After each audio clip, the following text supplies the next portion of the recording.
Somos el equipo 4 de la clase Electrónica Digital 2. Tenemos como PIA el proyecto del frecuenciómetro. Como una breve introducción, los frecuenciómetros son contadores de frecuencia que tienen el funcionamiento simplemente de llevarse a cabo con el uso de un contador que acumula el número de eventos en un periodo determinado de tiempo, que posteriormente se muestra en el display, así como se ve aquí en la imagen. Los periodos de muestreo se le denominan de dominio, es decir, que es a base de tiempo y estos deben de ser calibrados con demasiada precisión, ya que si estos suelen salirse del rango, puede ser un motivo de deterioro. Como marco teórico, un frecuenciómetro es un instrumento que está diseñado para medir la frecuencia. Esto lo hace contando el número de repeticiones de una onda que está en la misma posición o en un intervalo de tiempo. Nosotros, para mostrar aquí en el documento, escogimos el modelo Goldstar FC-2130U y que a su vez aquí se muestra la imagen del modelo y a la parte de abajo se muestra todos los indicadores que tiene y acá abajo se puede ver qué función hace cada botón en este dicho aparato. Mi nombre es Fernando Carrillo Moreno y yo les voy a platicar sobre el uso y las aplicaciones del potenciómetro.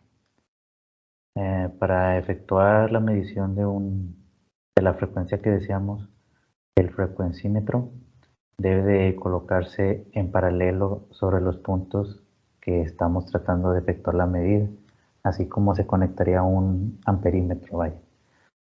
Esto nos lleva a que el frecuencímetro debe poseer una resistencia interna alta para que no produzca ningún consumo apreciable y para que no nos varíe la lectura que nos mostraría el frecuencímetro, lo que daría lugar a una medida errónea, ¿verdad? Y pues obviamente no vamos a querer eso.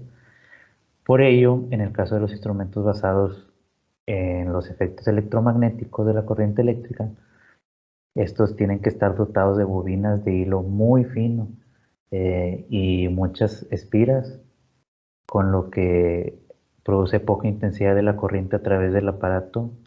Se consigue la fuerza necesaria para el desplazamiento de la aguja indicadora. En este caso sería un analógico.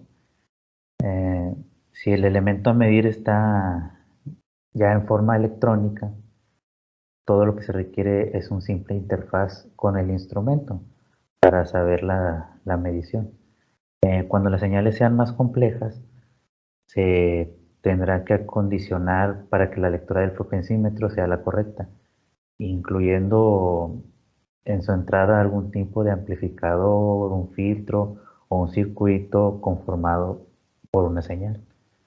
El frecuencímetro, fuera de la función específica de medir la frecuencia de la señal eléctrica, tiene otras aplicaciones que se usan indirectamente, pero miden este tipo de parámetros. Por ejemplo, la velocidad por medio de ruedas dentadas y sensores de proximidad, flujo por medio de turbinas en el circuito de líquido, y otro ejemplo sería medir la velocidad de desplazamiento de bandas transportadoras, también utilizando sensores magnéticos y ruedas dentadas.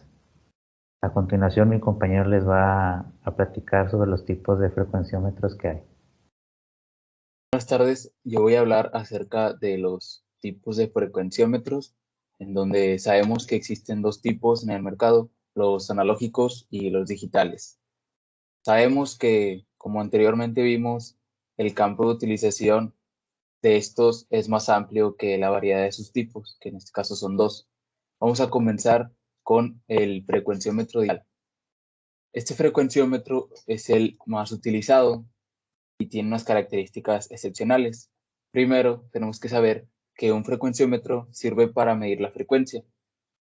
Este cuenta el número de repeticiones de una onda en la misma posición en un intervalo de tiempo mediante el uso de un contador que acumula el número de periodos.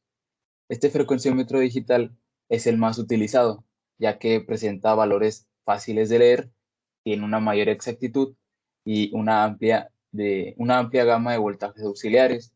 Todo esto lo muestra en una pantalla el resultado y es bastante sencillo de leer. Después de esto, tenemos el frecuenciómetro de radiofrecuencia. Estos frecuenciómetros actúan igual que los frecuenciómetros para bajas frecuencias, pero suelen tener un mayor rango de medida para evitar su desbordamiento. Para las frecuencias muy altas, los diseños utilizan un dispositivo capaz de bajar la frecuencia de la señal para que los dígitos normales puedan operar con frecuencias más comunes. Los displays de estos frecuenciómetros tienen en cuenta esto para indicar la verdadera lectura y la más precisa. Aunado a esto, tenemos que realizar la calibración de estos frecuenciómetros.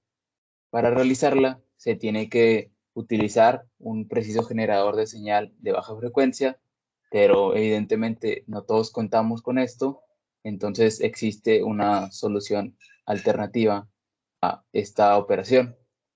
Primero, se suministra esta señal a la entrada del frecuenciómetro ajustando en la escala número 1 de 100 Hz y colocas el tester en la escala cursor del timer R14 hasta desviar la aguja al fondo de la escala. Si cambiamos la segunda escala de 1000 Hz, es evidente que al aplicar los 100 Hz, la aguja marcará el número 10, que será necesario multiplicar por 10, ya que 10 por 10 es igual a 100 Hz. En la escala de 10 Hz, no seremos capaces de apreciar el valor, ya que la aguja se moverá apenas unos milímetros, pero estando ajustada a la primera escala, el resto lo estarán, ya que el conmutador S1 sobre B selecciona resistencias de precisión.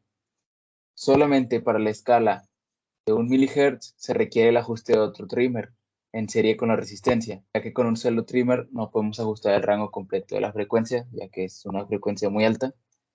Y evidentemente para realizar una calibración precisa será necesario disponer de un generador apropiado, que en el caso de no contar con él y trabajar con hasta frecuencias de 100 kHz.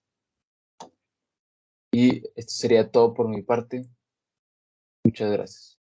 Bien, en la parte de desarrollo comenzamos con nuestro circuito de selección de frecuencias.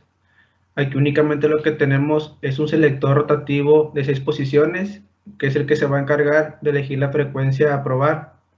Aquí tenemos 6 diferentes frecuencias. Y el momento de seleccionar una, la señal se irá a la derivación frecuencia. Y esta señal va a ir a nuestro circuito donde se genera la señal de reloj. En un momento lo vamos a ver. Pues el único componente que tenemos aquí es el selector rotativo de 6 posiciones. Ahora sí vamos al circuito donde se genera la señal de reloj. Este también lo podemos conocer como PWM o como un generador de tren de pulsos. Aquí lo que se hace es generar la frecuencia determinada que nosotros deseemos, variando los valores de la resistencia y los capacitores. Aquí la salida de 555, podemos ver que va hacia un LED indicador, hacia 3 compuertas NOT conectadas en serie y una compuerta AND. El LED simplemente sirve para indicar los pulsos que está generando el 555, que muchas veces es tan rápido que ni siquiera se empieza a ver el parpadeo del LED. Las compuertas NOT sirven para el reseteo de nuestro sistema. Aquí tenemos una MR de Master Reset, que esta derivación va hacia nuestro circuito de control de misma manera. Y la compuerta AND, vemos que la otra entrada es la señal frecuencia que viene de nuestro selector.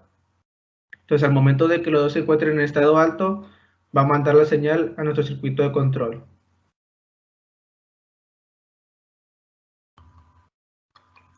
Los componentes principales es un LM555, un integrado 7404 y la compuerta AND 7408. Aquí tenemos la señal que obtenemos a la salida de nuestro generador de pulsos. Esa señal se mide de aquí, que es la que va al circuito de control. Bien, como les mencionaba, la derivación señal entra al pin número 5 del contador y el master reset al pin número 14. Hay que mencionar que Este contador está configurado para que cuente ascendentemente. Aquí, pues en esta etapa de conteo, los circuitos funcionan de forma síncrona. Esto quiere decir que cambian sincrónicamente de estados las salidas de transición bajo y alto y las entradas de reloj. De aquí se va a la etapa de registro. Aquí los componentes son flip-flops de tipo D y la compuerta es la 74 LS374. Aquí pues únicamente lo que se va haciendo, se va registrando las señales y se va realizando el desplazamiento de las mismas. En la transición positiva del reloj y las salidas Q se establecen en estados lógicos que se configuran en las entradas D. La siguiente etapa es la etapa de decodificación. Aquí el proceso se realiza mediante un integrado 7447, que es un decodificador y controlador BCD. Aquí se transforma el código binario a niveles lógicos y BCD es el patrón que representa los números decimales en un sistema binario. El BCD es lo que nuestro display va a leer, es lo que ella puede tener la información, por eso se utiliza este cambio de código. Aquí nos menciona que a la salida del integrado se encuentran conectadas una serie de resistencias que protegerán al display de 7 segmentos. Aquí tenemos lo que es el circuito de control. Les comentaba que eran los resets de los contadores. La señal entra por el pin número 5 y la alimentación de los mismos. De aquí, la información pasa hacia la etapa de registro, que son los flip-flops. Se realiza el procesamiento y ahora sí va a la etapa de decodificación para que nuestro display pueda entender la información. Y pues las resistencias de 330 ohms, como ya las conocemos, para proteger únicamente a nuestros diodos LEDs. Los componentes principales es el contador 74192, el registro 374, el decodificador 7447. Y bueno, por último tenemos el circuito de display, que únicamente tenemos los 4 displays de ánodo común de 7 segmentos. Tenemos la alimentación y tenemos la derivación de entrada. Estas derivaciones vienen del circuito de control. Como pueden ver, ya tenemos ahí las resistencias conectadas. Y pues componentes es el display de 7 segmentos. Aquí tenemos el circuito completo, el circuito seleccionador de frecuencias, nuestra señal de reloj, nuestro circuito de control y el display donde visualizaremos la frecuencia elegida mediante el selector. Bien, vamos a pasar al simulador para demostrar su funcionamiento. Aquí tenemos el circuito ya simulado en Proteus. Tenemos una frecuencia de 60 Hz. Iremos probando con las demás frecuencias. Desde el momento de que yo inicie la simulación, debe aparecer 60 Hz en nuestro display de 7 segmentos de ánodo común. Hay que comentar que a las pequeñas variaciones que se susciten aquí en la simulación, pues es por esa razón, por el procesamiento que tiene la computadora y por los tiempos que tiene Proteus. Bien, aquí tenemos 60 Hz, vemos que llega efectivamente a 60. Ahora vamos a pasar a 200 Hz y vemos ahí la lectura que tenemos. 400 Hz.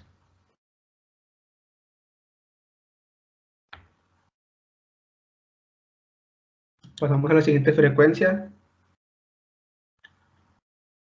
Ahí tenemos los 600 Hz seleccionados con el selector.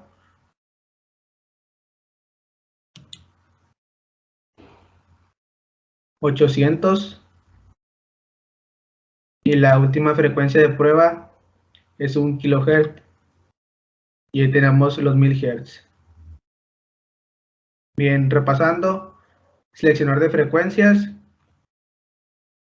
La frecuencia llega aquí a la etapa de señal de reloj, se junta la salida de la señal con la frecuencia y la señal de salida de la compuerta AND va a nuestra etapa de conteo. Igualmente el master reset. De aquí vamos a la etapa de registros donde están los flip-flops. Se decodifica la señal y va a nuestro display de 7 segmentos a nodo común.